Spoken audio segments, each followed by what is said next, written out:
அனைவருக்கும் வணக்கம். சுப மாரிமுத்து, திருப்பூர்ல இருந்து. இப்போ இன்றைக்கு ஒரு அருமையான ஒரு பதிவை இன்னைக்கு நம்ம பார்க்க போறோம். ஒரு வீட்டுல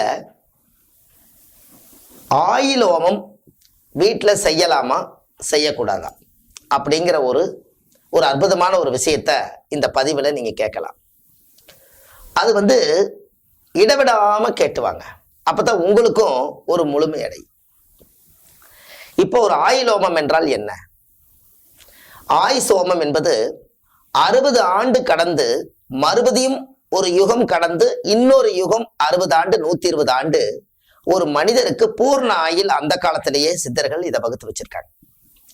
அதனாலதான் 60வது வயசுக்கு மேல ஒரு ஆயுஷ் ஹோமம் ஒண்ணு செய்து 61 இருந்து அவருக்கு ஒரு வயசு மாதிரி இன்னொரு 60 யுகத்தை கடந்து அவரு ஆதி காலத்துல பூர்ண ஆயுள் வாங்குறதுக்காக 60வது ஆயுள் ஹோமம் செய்யணும்னு சொல்றாங்க.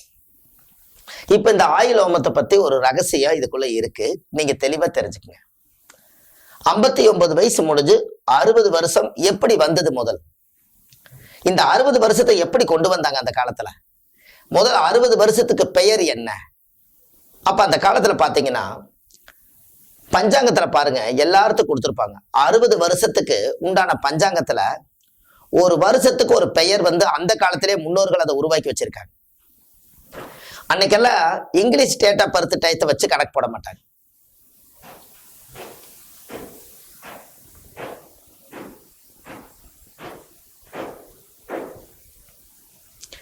இங்கிலீஷ் டேட் ஆஃப் பர்த் வச்சு கணக்கு போட மாட்டாங்க.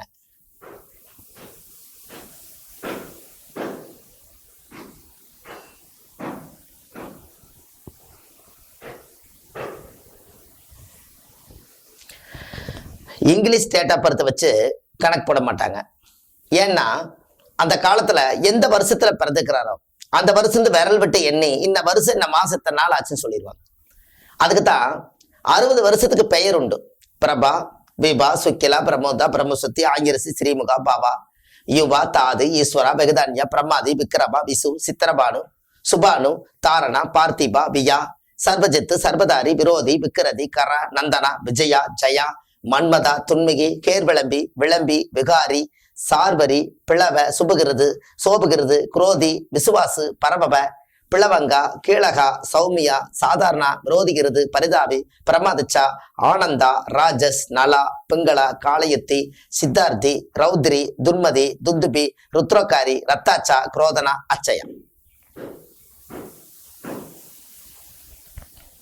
இப்படி 60 வருஷம் கொடுத்துருக்காங்க. இந்த 60 வருஷத்தினுடைய அமைப்பு என்ன அப்படின்னு பாத்தீங்கன்னா, இந்த 60 வருஷமானால் மறுபடியும் பிரபா விபான்னு தான் வரும். அதனாலதான் அதை சொல்லி வச்சிருக்காங்க. அப்ப இந்த 60 வருஷத்தை கடந்தால் கண்டிப்பா ஒரு ஆயுஷ் ஹோமம் பண்ணணுங்கிறது முன்னோர்கள் அந்த காலத்துல ஒரு கோயில் கட்டி கும்பாபிஷேகம் பண்ணினால் அந்த சாமிக்கு எவ்வளவு நாளைக்கு பவர் இருக்கும்? 12 வருஷத்துக்கு அதை சக்தி இருக்கும். அதுக்குள்ள அந்த கோயில்ல எல்லா தீட்டு தடங்கு இதெல்லாம் உள்ளுக்குள்ள வந்திருக்கிறதுனால இது எல்லாத்தையும் சுத்தப்படுத்தி சாமிக்கு மறுபடியும் சக்தி ஊட்டி கும்பாபிஷேகம் பண்ணி நந்தாதீபம் ஏற்றி உயிர் கொடுக்குறாங்க. அதே போலதான் மனித உடலும் உள்ளம் ஒரு திருக்கோவில். அதனால இந்த உடம்புக்கு 60 வருஷமானால் இதுக்கு ஒரு கும்பாபிஷேகம் நம்ம பண்றோம். அதுதான் ஆயுஷ் ஹோமம். அப்ப இந்த ஆயுஷ் ஹோமத்தை வீட்டுல செய்தால் என்ன பலன்? வீட்டுல நீங்க ஆயுள் விருத்தி ஹோமம் பண்ணீங்கன்னா மற்றவங்களுக்கு ஒரு பகை உருவாகும். ஏன் அப்படி? நம்மளுடைய உடலில் இருக்கக்கூடிய இந்த ஆத்மாவுக்கு ஒரு உயிர் கொடுக்கும் போது நம்ம வாழும் வீட்டுல எல்லா பூஜை புனுஷ்டானங்கள் மட்டும் பண்ணலாம். ஆனா உயிரை மட்டும் உயர்த்தி பார்க்கறதுக்கு வீட்டுல செய்யாம ஆறு, குளம், நதி, கடல், கோவில் இந்த மாதிரி இடத்துல போய் ஆயுள் ஹோமம் செய்தீங்கன்னால் உங்க குடும்பத்துக்கு நல்லது.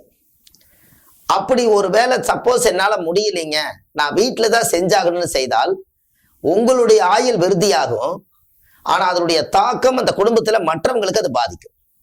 அதனால ஆயுஷ் ஹோமத்தை ஒரு ஆலயத்துல வச்சு பண்ணுங்கன்னு அந்த காலத்துல சொன்னாங்க.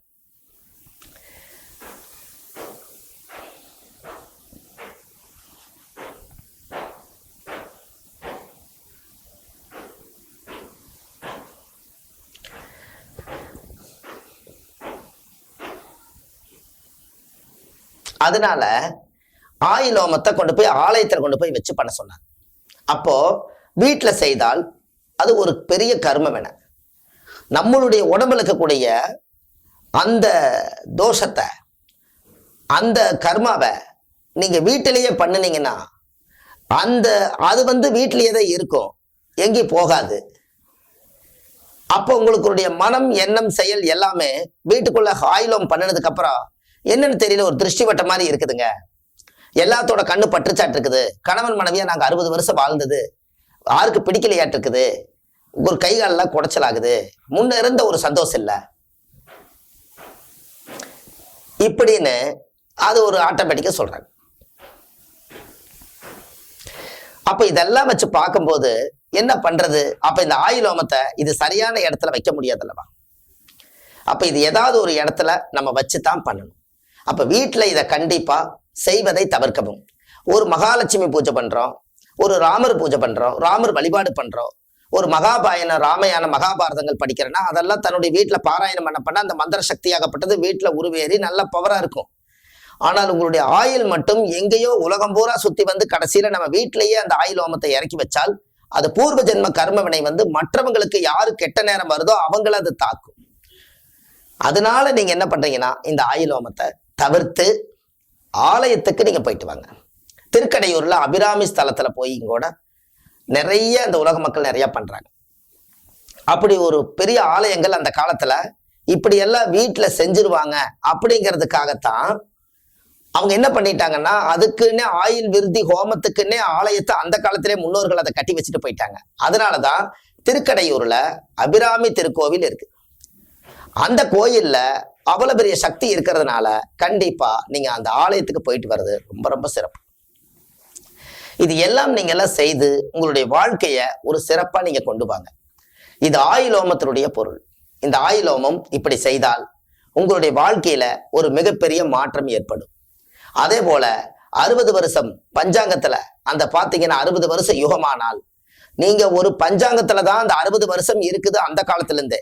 அதனால வருஷம் ஒரு பஞ்சாங்கம் வாங்கி ஒரு ஜோதிடருக்கு நீங்க தானமா பண்ணுங்க.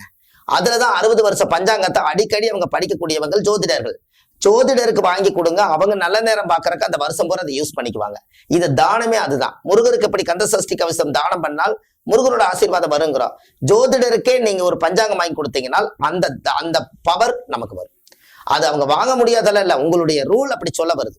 இந்த 60 வருஷத்தை அந்த காலத்துல முன்னோர்கள் இது ஒரு விஞ்ஞான பூர்வமா ஒரு ஜோதிட சாஸ்திரத்தான இந்த கணக்கு போட்டு வச்சாங்க. அதனால இந்த கணக்கை ஒரு பஞ்சாங்கத்தை வாங்கி ஜோதிடர்களுக்கே நீங்க தானம் பண்ணுங்க. அவங்க எல்லாம் வாங்கிக்குவாங்க. கண்டிப்பா அது ஒரு தானம் கிடையாது, ஒரு சேவை மனப்பான்மையே செய். இது எல்லாம் நீங்க செய்யும் போது உங்களோட வாழ்க்கையில ஒரு மிகப்பெரிய ஒரு யோகம் உண்டு. அன்னைக்கு 60 வருஷத்துக்கு அன்னதானம் செய்யணும் என்றால் 60 வருஷத்துக்கு ஒரு வருஷத்துக்கு ஒருத்தருக்கு நம்ம தர்மம் பண்ணினாலும் கூட 60 பேருக்கு தர்மம் பண்ண சொல்றாங்க, தானம் பண்ண சொல்றாங்க. அதனால 60 பேருக்கு மேல நீங்க அன்னதானம் எவ்வளவு வேணாலும் கொடுக்கலாம். ஆனா 60 தானத்துக்கு கீழே கொடுக்க கூடாது. ஏன்னா உங்க வயசே 60, நீங்க கம்மி பண்றீங்க. அதனால 60 வருஷத்துக்கும் அன்னதானம் கண்டிப்பா 60 பேர்த்துக்கு கட்டாயம் கொடுக்கணும். உங்களுடைய குலதெய்வ ஆலயத்துக்கு போய் தேங்காய் பழ பூமாலை கல்கண்டு வாங்கி அர்ச்சனை பண்ணி உங்க ஜாதகத்தை கொண்டு போய் எனக்கு 60 வருஷம் முடிஞ்சிருச்சு, மறுபடியும் ஒரு புது பிறப்பெடுத்து இந்த பூமியில் நான் வாழ போறேன், எனக்கு இனிமேல் ஆயுள் விருத்தி ஹோமம், எனக்கு ஆயுள் ஸ்தானம் நல்லா இருக்குன்னு சொல்லி உங்க முன்னோர்கள் கட்டி வச்ச குலதெய்வத்துக்கிட்டையும் போய் கணவன் மனைவியோட நின்று சாமி கழுத்துல இருக்கிற மாலை 2 மாலை எடுத்து உங்களுக்கு மாலை மாத்திட்டு வாங்க. இன்னும் அது ரொம்ப சிறப்பா இருக்கும். உங்களுக்கு 60 வயசுன்னா 70, 80 வயசு, 90 வயசு உள்ளவங்க கிட்ட போய் நீங்க ஒரு ஆசீர்வாதம் வாங்குங்க. அது உங்களுக்கு அதை விட சிறப்பா இருக்கு. அவங்க உங்களுக்கு முன்னாடி இந்த உலகத்தை பார்த்தவங்க, அவங்க அதை விட நாளும் தெரிஞ்சவங்க, அவங்க ஒரு ஆசீர்வாதம் பண்ணால் அதுல இருந்து உங்களுக்கு கரண்ட் சப்ளை ஆகும். அதே போல ஒரு தர்மம் பண்ணும் போது ஒரு 60 ரூபாய் ஒரு நாணயம் எடுத்து 60 காசு, 1 ரூபா காசு 60 காசு எடுத்து முடிஞ்சு வச்சுட்டு ஒவ்வொரு வருஷம் நீங்க சேரும் போது 61, 62ன்னு சொல்லி ஒரு ரூபாய் நீங்க சேர்த்து வைங்க, முடிஞ்சு வச்சிருங்க. 60 வருஷம் எனக்கு முடிஞ்சிருச்சுன்னு சொல்லி ஒரு முடிஞ்சு வச்சிருங்க. இனிமேல் நம்ம 1, 2 நம்ம ஆரம்பிக்க போறோம். இது எல்லாம் நீங்க ஆயிலோமா இருந்து நீங்க செஞ்சால் உங்களோட வாழ்க்கையில வீட்டுல செய்யாம நீங்க ஒரு ஆலயத்துல திருக்கடையூர்ல செய்யுங்க, ஒரு ஆலயங்களை செய்யுங்க, சாதாரணமா ஒரு நதியில செய்யுங்க. உங்களுக்கு எந்த தோஷம் வராது, அது பிரபஞ்சமே பார்த்துக்கும். ஒரு காலத்துல உங்களுக்கு ஒண்ணு தெரியுமா, எந்த ஒரு பூஜை புனஸ்டானங்கள் பண்ணினாலும் ஒரு நதியில போய் குளிச்சுட்டு வாங்கன்னு ஏன் சொன்னாங்க? நம்ம உடல்ல உச்சையில இருந்து பாதம் வரைக்கும் இருக்கக்கூடிய ஊழ்வினை கர்மா தோஷம் ஒரு ஆத்துலயோ நதியிலையோ கடல்லையோ குளிக்கும் போது அந்த பாவதோஷங்கள் அனைத்தும் நிவர்த்தியாகி உங்க ஜாதகம் ஆக்டிவேட் ஆகும். இதற்காகத்தான் அதை சொல்லி வச்சிருந்தாங்க. அதனால நீங்க அதை கண்டிப்பா ஆயுள் ஹோமத்துக்கு கண்டிப்பா வீட்டுல செய்யாம நீங்க வெளியில வைங்க செய்யுங்க. ஆயுள் ஹோமத்தெல்லாம் பண்ணிட்டு வந்து வீட்டுல நீங்க ஃபங்க்ஷன் பண்ணலாம். செய்ய வேண்டியது நதியில, ஆனா வீட்டுல வந்து நீங்க ஃபங்க்ஷன் பண்ணலாம். எல்லாத்தையும் வர வச்சு வீட்டுல வச்சு சாப்பாடு போட்டு அன்னதானம் பண்ணி நீங்க 2 கழுத்துல மாலை போட்டு வர்றவங்க எல்லாம் ஆசீர்வாதம் பண்றதும் நீங்க ஆசீர்வாதம் கொடுக்கறதெல்லாம் பண்ணலாம். ஆனா ஆயுள் விருத்தி ஹோமம் என்பது தன்னுடைய வீட்டுல செய்யாம தன்னுடைய ஆலயங்கள், ஆறு, நதி, குளத்துல போய் நீங்க செஞ்சால் ரொம்ப ரொம்ப சிறப்பு. அது உங்களுக்கு இன்னும் நல்லதை செய்யும். சரி, ரொம்ப சந்தோஷம். அடுத்த பதிவில் உங்களை நான் சந்திக்கிறேன். மீண்டும் ஒரு நல்ல பதிவோடு உங்களை சந்திக்கும் வரை சுப மாரிமுத்து, திருப்பூர்ல இருந்து. நன்றி, வணக்கம்.